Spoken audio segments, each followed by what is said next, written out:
Man, the Lord has really put it on my heart about baptism. And the more I dig, the more I find.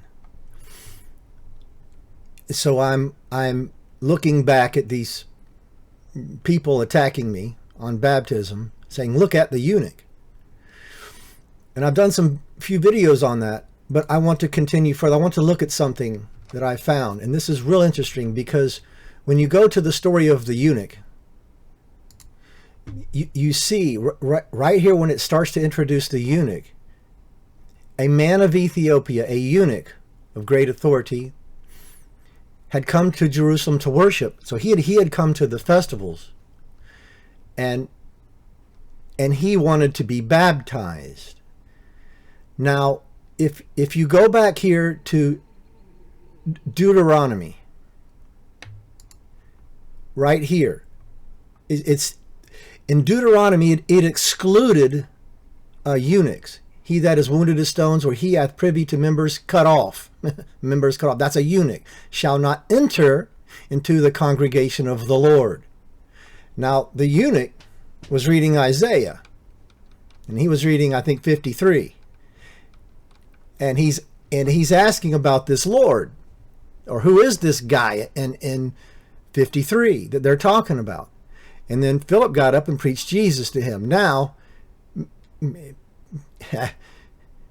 Philip knows about this. Philip knows about, he's a eunuch, and Philip knows he in Deuteronomy, he was cut off, not permitted to be in the congregation of the Lord. But they're reading Isaiah.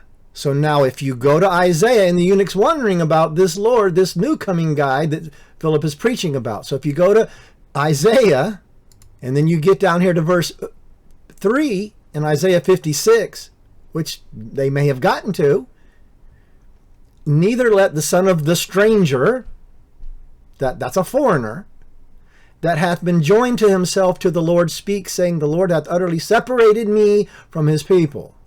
Let neither of the eunuch say, behold, I am a dry tree. For thus saith the Lord unto the eunuchs that keep my Sabbath, choose the things that please me, take hold of the covenant. So now, you have the book that they're reading says there's a new covenant. And the eunuchs were not, the Pharisees would not have let the eunuch be a part of their community. Now, Philip knows this. So now you see over here when they get down, hang on, when they get down here, he's talking about the prophet, he's explaining Jesus to him. So when you get down here, and the Philip and the eunuch says, well, here's a certain water, which they all know.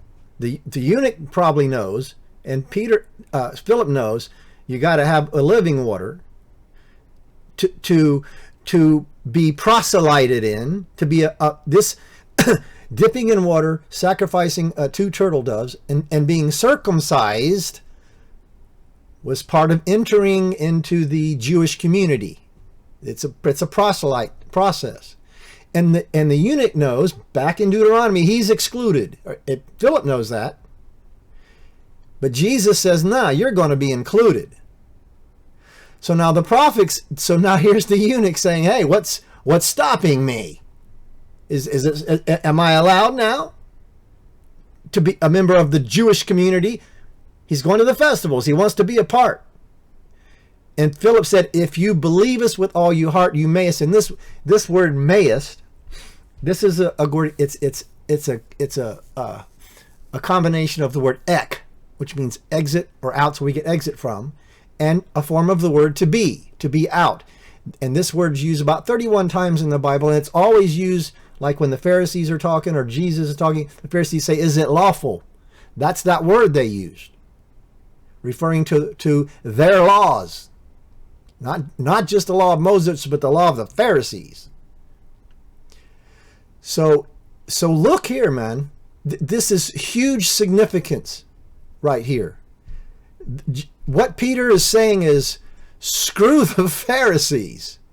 You belong to Jesus. In Isaiah it says you're going to be part of the community. Heck yeah. I can give you a proselyte baptism.